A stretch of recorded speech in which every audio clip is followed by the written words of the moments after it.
মধ্যপ্রাচ্যের দেশ ওমানের জাতীয় টুপি তৈরি করছে বাংলাদেশের নওগাঁর নারীরা। বর্তমানে জেলার মহাদেবপুর উপজেলার 50 থেকে 60 গ্রামের নারীরা তৈরি করছেন এই টুপি, যা ওমান ছাড়াও রপ্তানি হচ্ছে মধ্যপ্রাচ্যের বিভিন্ন দেশে।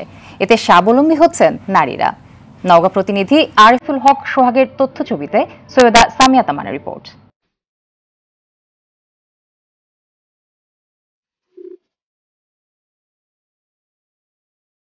বাড়ির উঠানে নারীদের খোশ গল্প, তার মাঝেই নান্দনিক নকশা আর কারুকাজে বিশেষ কায়দায় সেলাই করে বানানো হচ্ছে টুপি।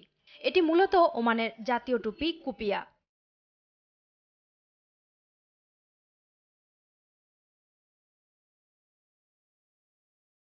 বিশেষ ধরনের এই টুপি বানানোর কর্মযজ্ঞ চোখে পড়বে নওগাঁর মহাদেবপুর উপজেলায়। এখানকার মধুবন, কুঞ্জবন ও সুলতানপুর সহ অন্তত 60টি গ্রামে টুপি তৈরি করেন নারীরা।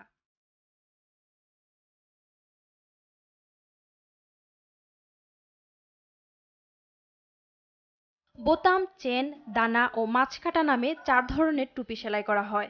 কয়েক হাত বদলের পর পূর্ণাঙ্গ রূপ পায় একটি টুপি। ব্যবসায়ীরাই সব উপকরণ কারিগরদের সরবরাহ করে থাকেন।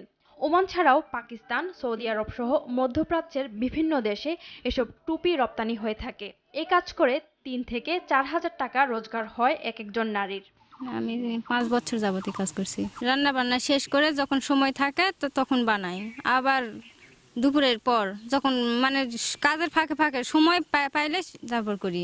এক এক টুপির এক এক দাম, অনেকটা আছে 2000, কোনোটা আছে 1500, 1200, 1000, আবার অনেকটা আছে 500, 600। টুপি দিয়ে যায়, সুতা দিয়ে যায়, ওরা সুই সব কিছু দিয়ে যায়, আমরা শুধু কাজ করি। কষ্ট হিসাবে মজুরি সেই রকম পাওয়া যায় না, লাগে মাসখানিক। যারা মনোযোগ সহকারে করে 15 দিনে করতে পারে। মাধ্যমে যদি আমরা কাজ না করতে পারি, সরকারি মাধ্যমে যদি করতে পারি, তাহলে মনে হয় বেশি আমরা উন্নতমান হতে পারতাম। আমরা পড়াশোনার পাশাপাশি বাবা মার সাহায্যের জন্য এই কাজ করে থাকি। টুপি তৈরির শুরুটা তাতারপুর গ্রামের ইসমাইল হোসেনের হাত ধরে। একসময় তিনি ওমানে থাকতেন। 2004 সালে দেশে ফিরেই নিজে টুপি বানানো শুরু করেন। তার অধীনে বর্তমানে প্রায় 200 কর্মী কাজ করেন। নকশা ভেদে তিনি এক একটি টুপি বিক্রি করেন 3.5 থেকে 4 হাজার টাকায়। প্রতি মাসে 1,500 পিস টুপি বিদেশে রপ্তানি করে থাকেন। 2002 সালে ওমানের বুকে পাড়ি জমাই। ওখানে যাওয়ার পর থেকে আমরা টুপির সাথেই আছি। ওখানে যাওয়ার পর থেকে আমরা টুপির কাজ করি, টুপির ব্যবসা করি, টুপির দোকান আমাদের ছিল, আমরা এইভাবে ব্যবসাতে আগাই। তো 2-3 বছরের মধ্যেই এই মেশিনের টুপিটা মার খেয়ে যায়। মেশিনের টুপিটা মার খাওয়ার পর থেকে শুরু হলো হাতের টুপির চাহিদা।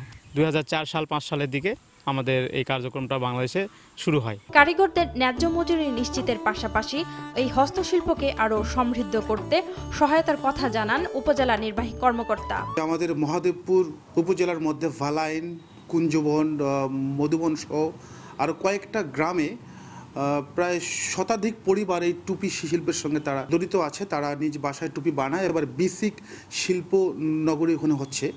তো সেখানে আমরা এই টুপিটা যেন আরও চমৎকারভাবে এক্সপোর্ট করার একটা সুযোগ ওখানে আমাদের তৈরি হয়, সেটা নিয়ে আমরা একটা ইয়ে করবো আর কি। টুপি তৈরি করে নওগাঁর নারীরা যেমন স্বাবলম্বী হচ্ছেন, একই সঙ্গে রপ্তানির মাধ্যমে অর্জিত হচ্ছে বৈদেশিক মুদ্রা।